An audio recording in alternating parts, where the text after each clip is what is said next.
Before getting into the next project, here's just a little follow-up to the previous one. So I found on eBay a genuine original TEC E1 head demagnetizer, complete in its box, with instructions.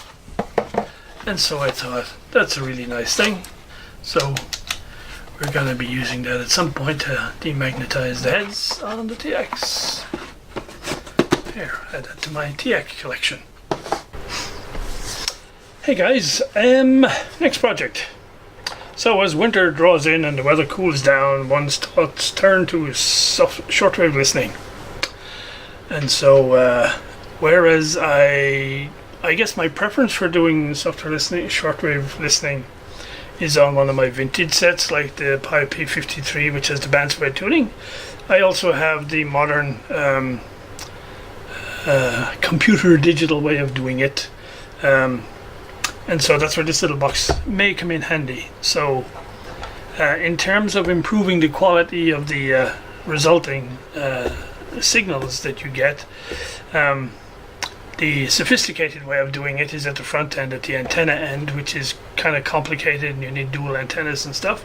And where I live, number one, there's lots of restrictions on putting stuff up, and number two, I live just up the road from a fairly sizable research facility called CERN, and there are massive electrical pylons running down the valley carrying all the massive amounts of electricity down there that they need, and so basically there's more RF interference outside the house than there is inside. So anyway, so the antenna route is off. This option here, which is called a modular audio power amplifier with digital signal processing,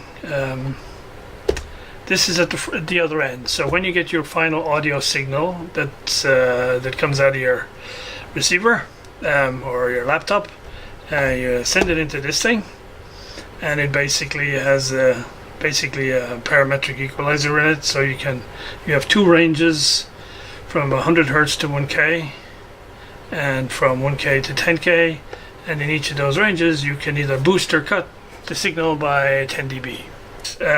This signal processor, then I guess, is basically the black magic stuff, where it does whatever it does to clean it all up. So we'll see how that works. So in the front, you have these two sets of controls for the parametric equalizer. You have one control for the black magic guy, and you have an on-off and volume, and a little selector switch for the inputs. And on the inputs at the back, we basically have two mono inputs and a stereo input, an external 12-volt power supply, and we have two 4-ohm speakers. Probably one of the drawbacks for me on this thing is that there's no line level out. There is a headphone, so I might be able to use that as a line level out, but we'll see. So we're going to test this out, and then if it works properly, or if it makes a significant enough difference, I'm going to repurpose one of my wine boxes, and we will build the amp and the speakers into it, and combine the old and the new. So yeah, that's the plan.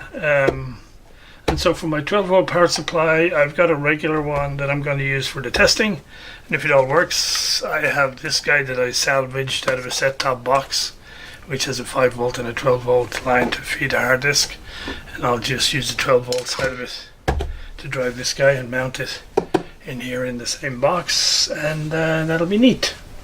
So yes, that's the plan. So first off, I need to get my couple of 4-ohm speakers out of the junk box, make a front panel for this, mount the two speakers in it, so we have something to hook this guy up to.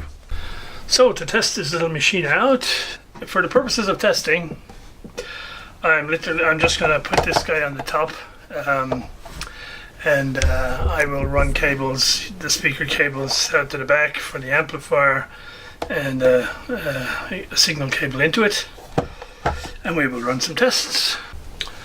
So here we go for temporary mock-up. Two speakers in a box, the DSP gadget on the top here, and for the temporary purposes of just testing, I just run the speaker wires out to the back here and the power supply, and then I will have the stereo to stereo lead going from here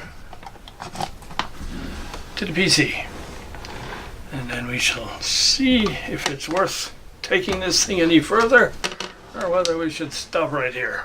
Maybe first of all just a quick reminder of my setup. So the two small boxes over on the right, one is the interface to the Wellbrook antenna, which is outside the window on a pole. The little black box next to it is the SDR Play, the RSP Pro, I think it's called, which is hooked into the laptop, running the SDR Play software. Currently set at around the 11 megahertz, so that's on 11.785 at the moment, which is it's about, what time is it, 9:30 a.m. here in Europe, and so this is Radio China International that it's set to at the moment. So this box, I think there's two versions of it, one without the DSP and one with the DSP. So this is obviously the one with the DSP. What I've sort of found is that with the high-end treble filter set at the low at the 1 kilohertz, this basically acts as like a treble control. If I move this to anything other than the 1 kilohertz, it doesn't seem to really make much difference at all. But as I say, this is purely based on the setup I'm running here. Similarly, the bass, I have found that it's most effective round about the 600 or 700 hertz maybe. And then you get it acting as essentially a bass control. If that's all you had, then certainly for this setup here, it probably wouldn't be worth doing this at all. However, with the DSP, it definitely does make a difference depending on the signal. So for instance, right now, this is a pretty good signal coming in from Radio China. This is Shane Bigham, host of the Beijing Hour. We have the latest news and information delivered from the Chinese perspective. Get the latest news, weather, business, sports, and entertainment 7 days a week, direct from Beijing. The Beijing Hour from China Radio International. Let's open a window to the world together. So that's just the bass and treble controls. It's fairly basic.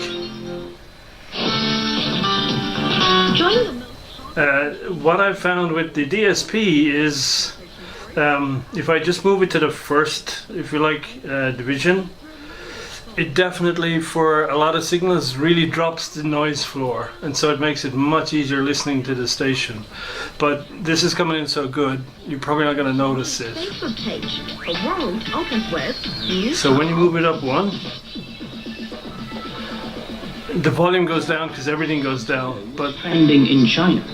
China plus But the signal-to-noise ratio is way better now. China.